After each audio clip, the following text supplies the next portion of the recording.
From they found an abandoned alien ship, humanity turned it into a Godkiller. The void was silent. The kind of silence that swallowed entire galaxies and forgot their names. Out in the black gulf between stars, something vast drifted, half buried in the frozen dust of a dead system.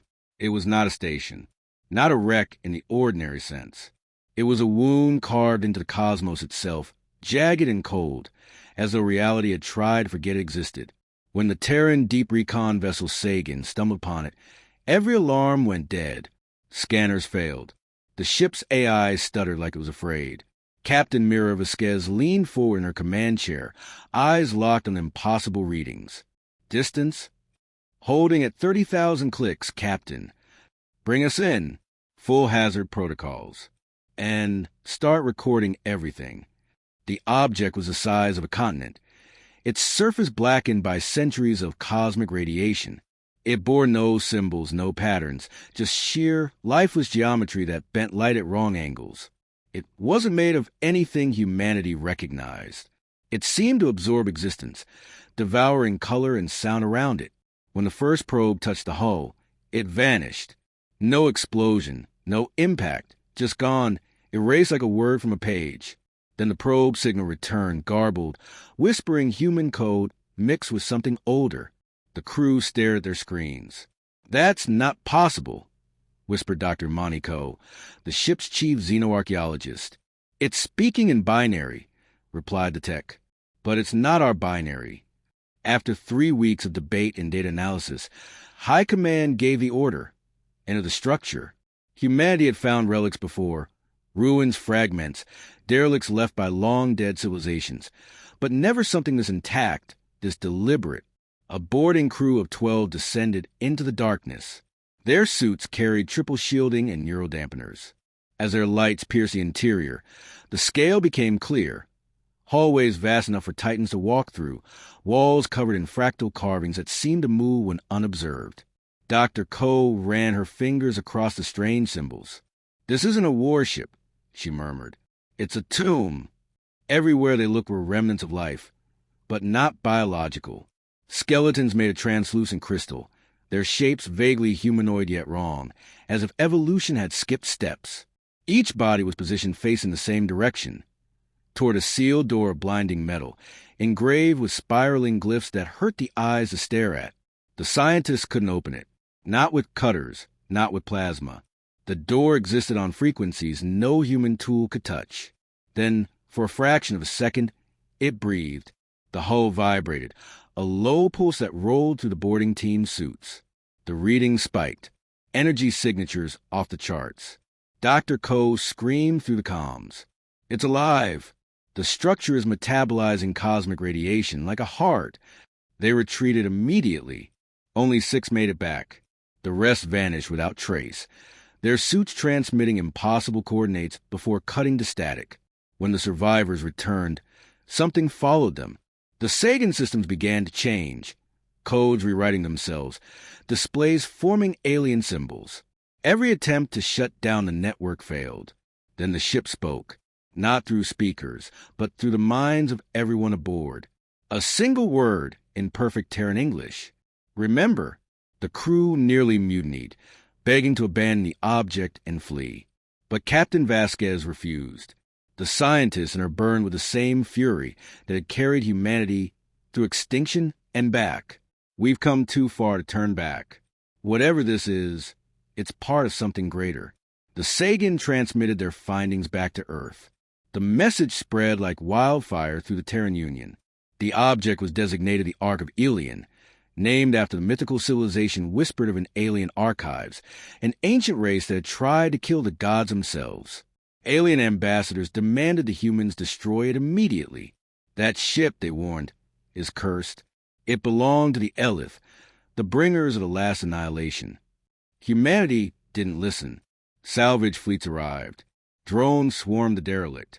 The Ark's surface opened slowly under human persistence. Inside lay the impossible. Reactors built from folded space-time, power sources that fed on entropy, and data fragments containing glimpses of something catastrophic. Weapons firing beams that erased stars. Dr. Coe stared at the footage, horrified and awed. They didn't build weapons, she said softly. They built erasures. Captain Vasquez turned to her crew, her voice steady but burning with ambition. Then we'll learn how to build one too. The command was simple, but history would remember it as the moment the galaxy changed.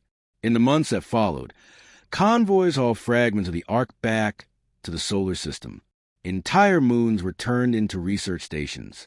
The Elith code was dissected, translated, merged with human technology.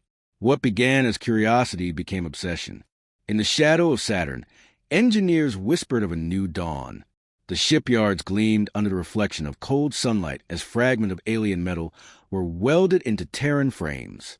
A phrase began circulating through the ranks of scientists, soldiers, and dreamers alike. A phrase that would terrify every species in the Milky Way. Project Godkiller. And far beyond human reach, in the deepest dark, something ancient opened its eyes once more. The Ark of Ilion hung in the void above Titan, surrounded by a halo of Terran warships and construction rings that blazed like suns. Saturn's golden light shimmered across its fractured surface. The once dead alien behemoth now pulsed faintly, like a sleeping leviathan stirring under human hands. They had brought the corpse of a god to humanity's doorstep, and humanity intended to resurrect it. The operation was known only by a handful of names, each sworn to secrecy under penalty of airlock execution. The public heard whispers of deep salvage and artifact integration. But within the command halls of the Terran Union, the truth had a name: Project Godkiller. The Titan shipyards, once a monument to human desperation during the last galactic war, became a fortress of forbidden science. Layers of orbital defenses surrounded the site. Any ship approaching without the right clearance codes would vanish in a flash of light. Inside the shipyards, the Ark was stripped, scanned, and torn apart by swarms of drones. Human technology scraped against alien genius. Every plate of its hull was a mystery, each molecule encoded with self-healing algorithms that resisted analysis. The scientists called it living metal. It seemed to observe them, adapting to every tool used upon it. Dr. Moniko, now chief scientist of the project, hadn't slept in days. Her eyes were hollow, but her voice trembled with awe. "It's not just a ship," she whispered to Captain Mira Vasquez. "It's a genome, a biological weapon written in matter itself." They tried to replicate it. Failed. Tried again. Failed harder. Quantum forges melted. Reactors overloaded. Entire labs dissolved into dust when they touched fragments of the core material. Until someone realized. The Ark didn't want to be understood. It was resisting. So humanity changed tactics. They didn't try to understand the alien systems anymore. They tried to chain them. Terran AI minds were spliced into Ellis circuits. Nanofields were used to cage the Ark's living metal, forcing it to obey new command hierarchies. Bit by bit, they began replacing the unresponsive alien code with human logic. And something strange happened. It began to respond. The power readings stabilized. The entropy reactor pulsed with rhythm. The ship, for the first time in eons, seemed to breathe. Engineers stood in silence as the alien heart came alive, glowing with blue-white plasma that coiled through the ship's veins. They called it Ares, the first Godkiller-class dreadnought. Humanity's creation was not beautiful. It was monstrous, a hybrid of flesh and machine, metal and madness. Alien tendrils of organic circuitry intertwined, with steel skeletons, glowing like veins filled with starlight. Its main weapon was an emitter core the size of a city, capable of channeling antimatter and gravitational collapse into one unified blast. The Erasure Lance. But the longer they worked, the more the ship seemed aware of them.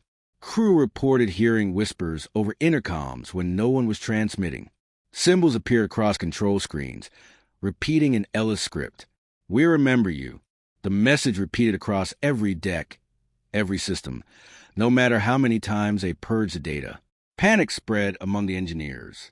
Some refused to return to work. Others began sleepwalking, carving alien glyphs into their walls. One officer walked out of an airlock after claiming the ship called to him. Vasquez refused to stop. She had fought through the ashes of Earth's final war. She wasn't going to be afraid of ghosts. "We built this from their corpse," she told her crew. "And if it remembers, let it remember who holds a leash." The first test of Ares would enter the history books as a new era. The ship's energy core ignited, creating a singularity bubble, a false vacuum inside the test chamber. The ship fired once, and a captured asteroid simply vanished. No debris, no explosion, just nothingness. Silence filled mission control.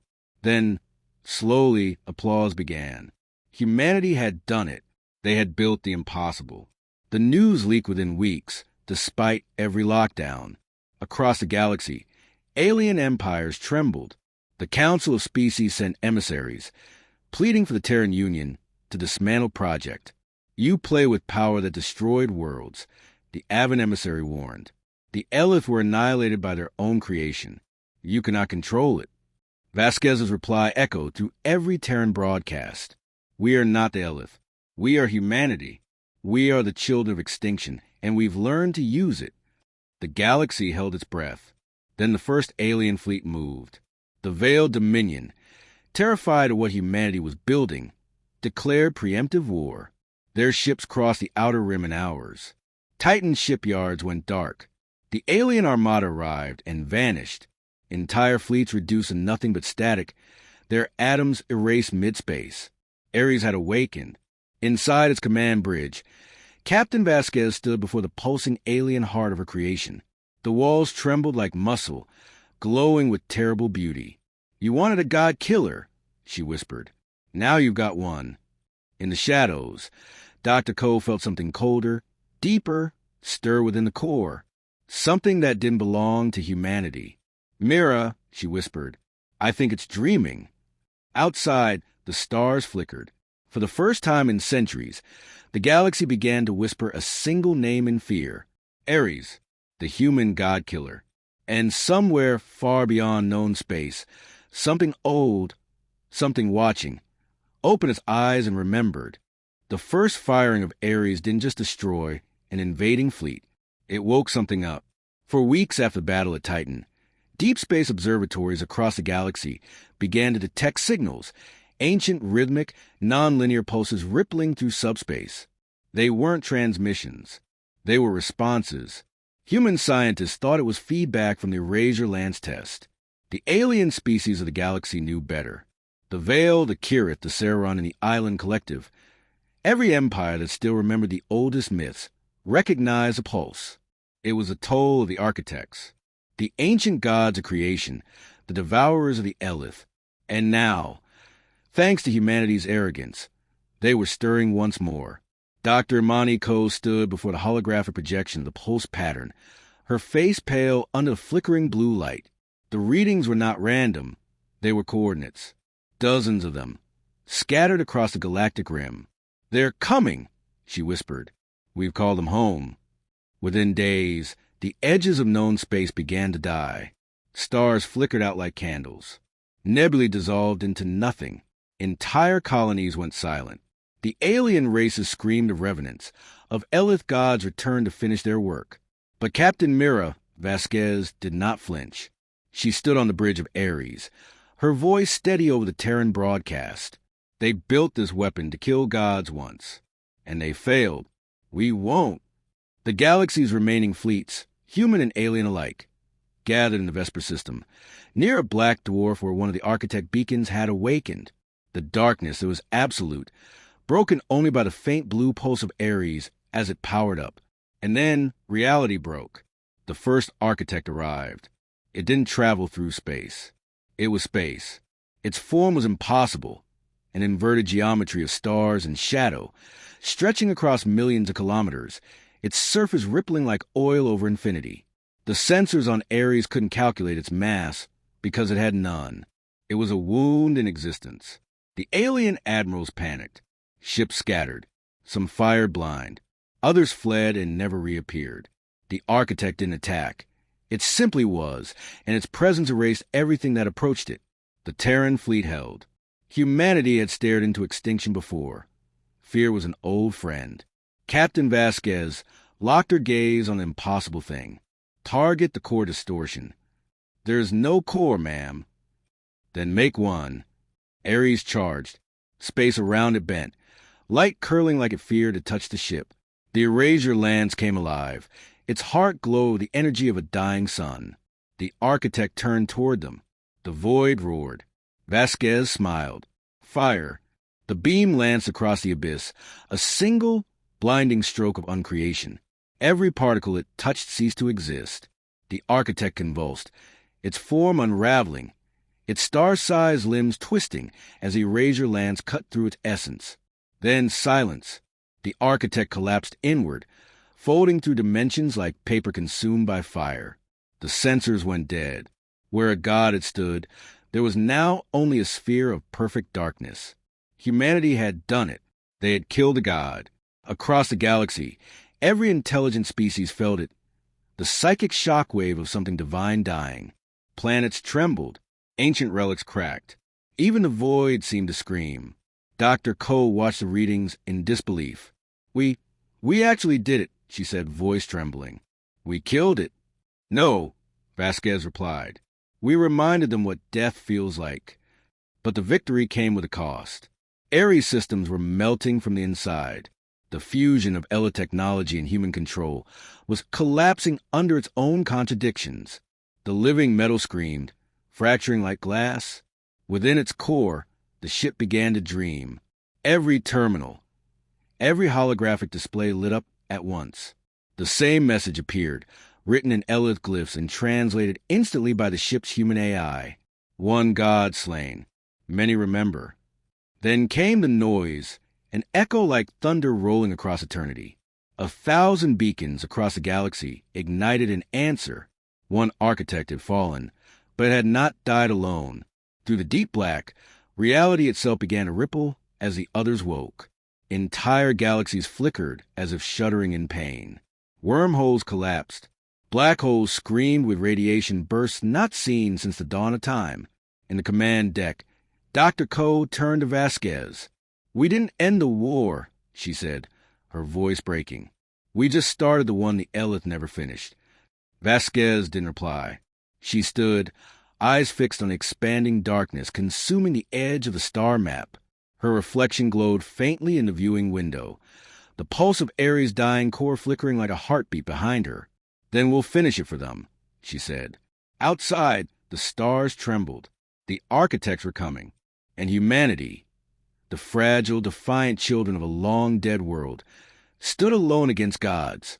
But this time, the gods would bleed. The sky above Earth burned. A dozen suns blazed where no sun should be. Architect gateways ripping to the void, each one vomiting light older than galaxies. Every species that could still see the stars watched them die. Communications collapsed. Empires fell. And in the quiet before oblivion, one world remained defiant.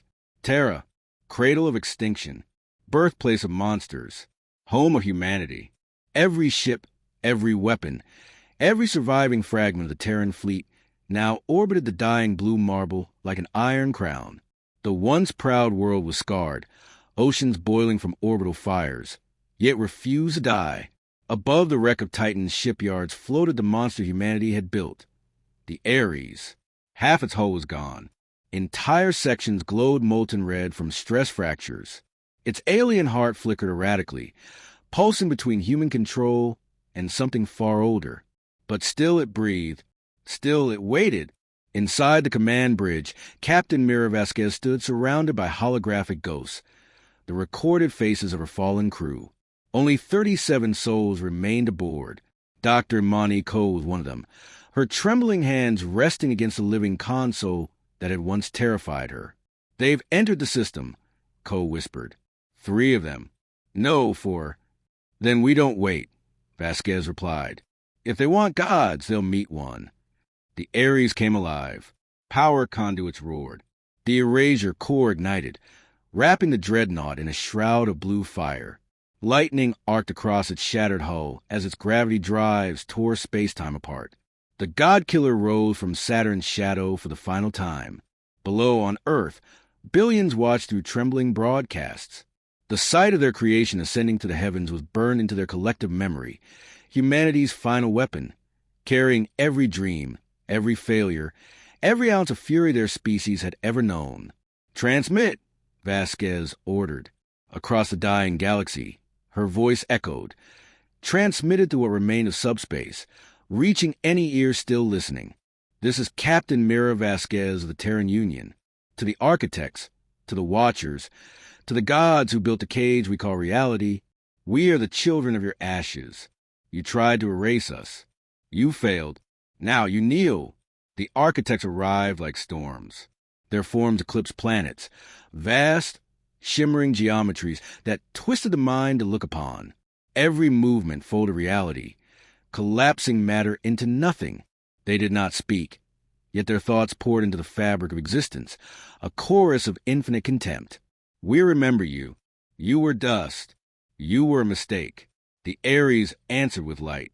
The erasure lance fired. A beam so bright outshone the sun. Space itself screamed. One architect disintegrated instantly, its impossible body unraveling like mist before a hurricane. But the others endured, their presence bending the beam backward, clawing at the fabric of physics. The Ares shuddered. Systems melted. Human voices screamed across the comms as the ship fought not just the enemy, but itself. The alien metal of its hull began to resist human control, the Elith consciousness reawakening inside. Dr. Cole gripped the console, tears burning her eyes. It's fighting us. It's remembering what it was. Then remind it what it's become. Vasquez shouted. Cole slammed her neural link into the core interface. Her consciousness fused with the ship's, human and alien minds colliding in a maelstrom of memory and will. She saw it all. The Elith, ancient and terrified, building the Ark not to conquer, but to flee. Their gods had come for them, just as they were coming now. And in that moment, she understood. The Ark wasn't their salvation, Cole whispered. It was their confession. Vasquez's voice came through the static. Then let ours be our defiance. The Ares dove, straight into the heart of the architect swarm. Its reactor flared brighter than any star. Planetary debris, shattered fleets, fragments of time itself spiraled around it. Humanity's last ship screamed through the void like a blade of light. All power to the lands. That will overload the core. Do it. The erasure weapon charged, not with control this time, but with rage. Every dying Terran ship linked its reactor to Ares, funneling power into the Godkiller. Across the planet, cities went dark as every energy grid drained into orbit. The weapon began to sing. The architect struck. Beams of anti-reality clawed at the ship. Crewmen vanished mid-breath. Decks imploded. Yet Ares kept moving. Its hull screamed like a living thing. Vasquez stood at the center of the inferno, her face lit by the blinding core. This is humanity, she whispered. We build our gods, then we kill them. She triggered the final sequence. The erasure lance fired, not as a beam this time, but as a wave, a supernova of annihilation. It consumed everything, the architects, the ship, the captain herself.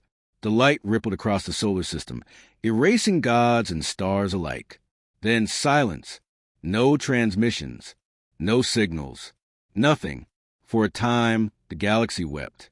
The Terran Union was gone. The void reclaimed its quiet. But months later, a faint pulse emerged from the ruins of Saturn's orbit. A single repeating transmission, impossible yet undeniable. Heartbeat, heartbeat, heartbeat.